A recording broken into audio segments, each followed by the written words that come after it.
Hello, and welcome to episode 25 of Design Curious Podcast. I'm your host and mentor, Rebecca Ward, and I can't believe that it is February already. This week is a big one. Of course, it's Valentine's Day or Galentine's Day or whatever. It's the day we can show our love and appreciation of each other. But it's also my birthday, the day after Valentine's Day. So a little heart's baby here, and I'm turning 43. So fun, approaching middle age here. We're just not going to think about that, I think. But anyway, but no, seriously, I mean, as I get older, each year brings me so much more wisdom and experience, and I'm just grateful for all the things that I learn every year. But it does fly by a lot faster the older you get. So anyway, I'm here to impart all of my wisdom and experience to you and share it with you as you are looking to become an interior designer. And today I am talking to you about 5 courses I would recommend that you take to start your career. And this is keeping in mind that maybe not everybody is going to go and get a 2-year or 4-year degree in interior design when they start out in their career. And if they do, that's totally fine as well. But if you're kind of on a fast track and you're looking for the 5 courses that you need to take before you can just get started and get going, then this episode is for you. And I will remind you that on my website, I have a download that you might be interested in called 3 Things I Wish I Had Known When I Had Started My Career. And so you can go to the podcast page on my website and find that there, get on the list to receive emails about the podcast and any news that might come out. And I just think that's going to be some great information for you besides this episode today. So let's get into it. You're now listening to Design Curious, a place where you, creative one, are here to learn about what it really is like to be an interior designer. And I'm your host and mentor, Rebecca Ward. If you're worried about how to succeed in a creative career, if you're ready to learn your next steps to become an interior designer, and if you want the satisfaction of doing something you love every day, you are in the right place. Grab a coffee, a notebook, and let's dig into today's episode. Okay, first and foremost, I would say that the most important course that you need to take if you're going to think about becoming a designer, working for someone else, working for yourself, would be taking a CAD drafting class. CAD drafting has proven to me to be one of the most marketable and usable tools that I have learned in my whole career. As I said in episode 1, it was the one thing that really opened doors for me when we had the last recession in 2007 and 8. My ability to use CAD was extremely useful, not only for designers, but also for architects.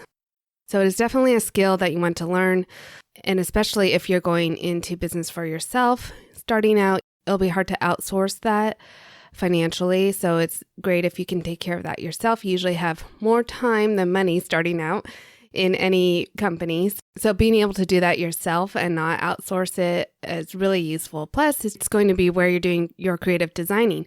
I do have some colleagues who enjoy hand drafting as well. It's just how they can think creatively is putting pencil to paper and drafting out by hand. Initially, because that's the way I learned drafting, was hand drafting first, and then we moved into computer-aided drafting. I did feel like I had to do it by hand first before I went to the computer, but over the years, I can easily and even more quickly move things around on the computer, try out 20 different layouts for a living room to see what works best much more quickly than I could by hand. So if nothing else, and I have said this to people in my mentorship group, that if nothing else, take CAD drafting. That's going to be the one thing that's going to open the door for you working for another designer as you're starting out on that path to design, as we talked about in episode 23. So if you missed that, Go back to episode 23 and I kind of lay out the whole path of a career where you start from the day you think you want to be a designer to actually being a designer. Okay, the next course I think that would be really useful is color theory and application. Color is difficult, to say the least. It's such a training for your eye, and I've talked about this before. Being able to see the subtleties in color, really understanding the color wheel, how it works, the primaries, the secondaries, the triads, complementary colors, and all of that. You're not using those terms necessarily in everyday use, but you're noticing how colors are working together when you're creating color schemes. In my company, I work with a lot of blues. It's one of my favorite colors. I gravitate toward it a lot. And it's statistically, I think blue is one of the world's most popular colors. We see it in the ocean. We see it in the sky. So it is very common for the clients that I work with to also like blue. I have a lot of blue exhibited in my portfolio. So people who like blue are probably drawn towards that. But I work in other colors as well. And you'll see that in my portfolio as well. But understanding that with the blue, the greens, the cyans, the turquoises, colors that will play well with that are usually the oranges and rusts and reds.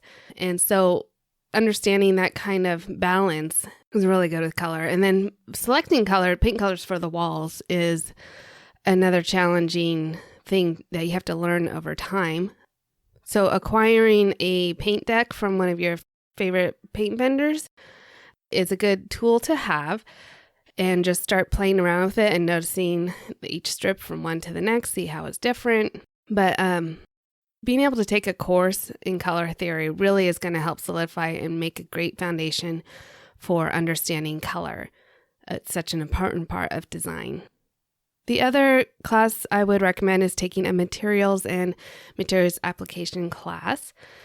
Again, this is something that you're going to be using all the time in residential design, understanding fabrics, tiles, how to apply them, the different surfaces that you can have on countertops.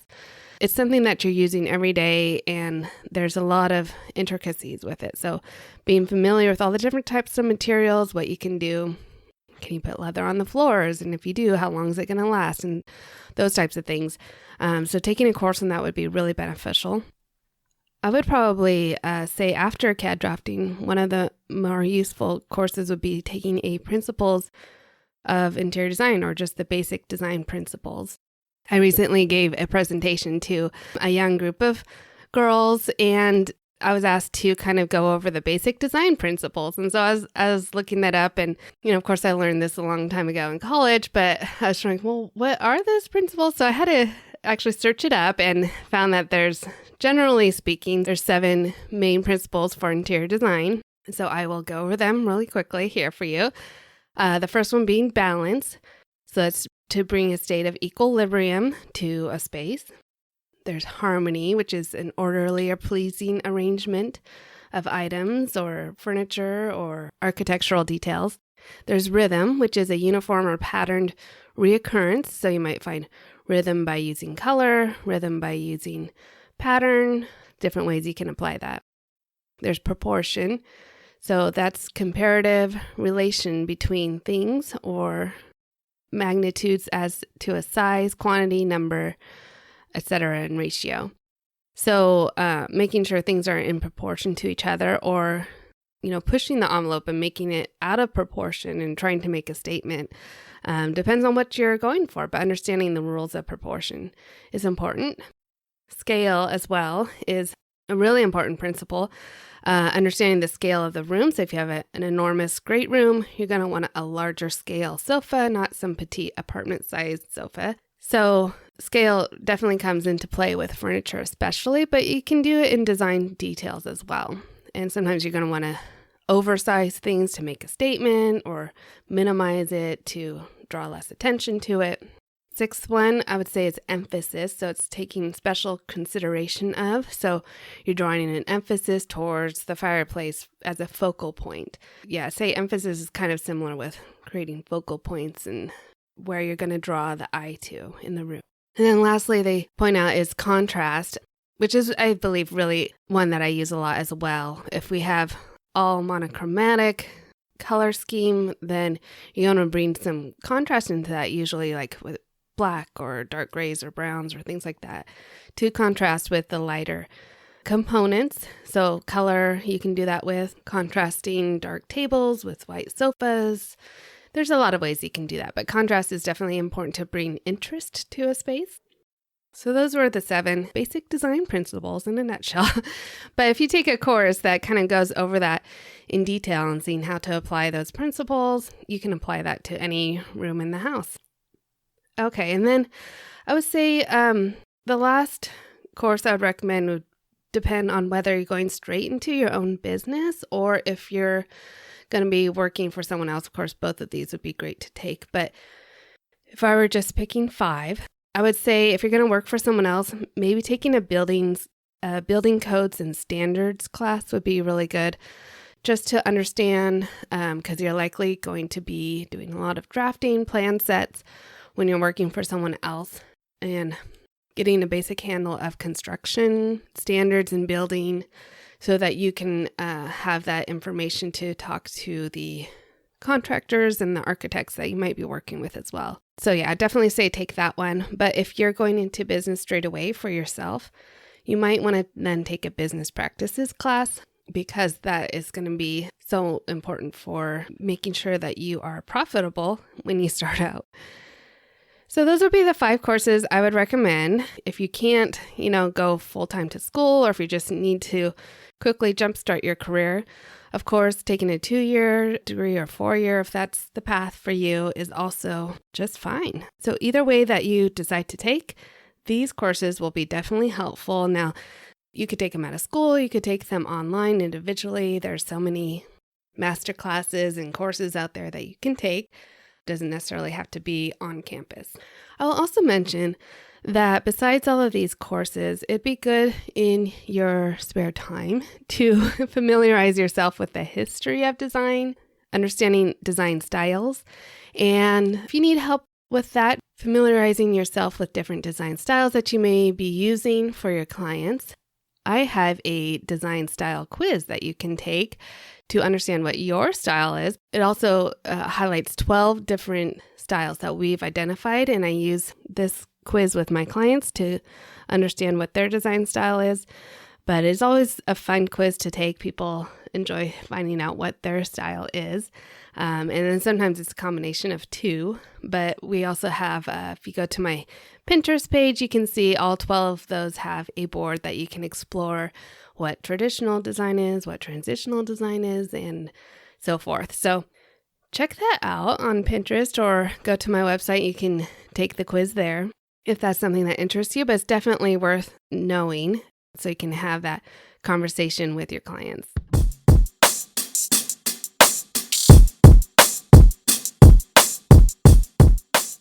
So there you have it. It was hard to actually pare it down to 5 once I started looking into it. I was like, oh, you need to know this and you need to know that. But really, I'd say, number 1, it really is CAD. Like you could get that and then you could just go. But all these other things are going to be extremely useful as well. So like I mentioned, you can go to my website and find the design styles quiz there. That's always a really fun thing people love to take and kind of familiarize yourself with all the design styles. You can also go to my Pinterest boards and find for Rebecca Ward Design all 12 styles there that we've identified. And then you can also find on the website the show notes. So if you go to the podcast page and you can click on the episode to get the show notes, the links and everything will be there, as well as the 3 things I wish I'd known when I had started my career download that you're going to want to get as well. So while you're there, check that out. And of course, as always, I would love to have you join me in My Design Mentor, our membership program with a community of people just like you who are wanting to start their career. They need some mentorship, some direction of where to go. So you can get in there today, and I'd love to see you there and answer your questions and guide you on the path to your career as an interior designer. Have a great week. We'll be back again next week with Lindsay to talk more about all of her great advice and the career that she started and how she built her network and became a thriving designer that she is today. So we'll see you next week. Thanks for listening. If you love this episode, please leave a rating and a review. This helps me reach other curious creatives like you. If you have a topic request or would like to contact me, simply head over to my website, rwarddesign.com, or email me at podcast@rwarddesign.com.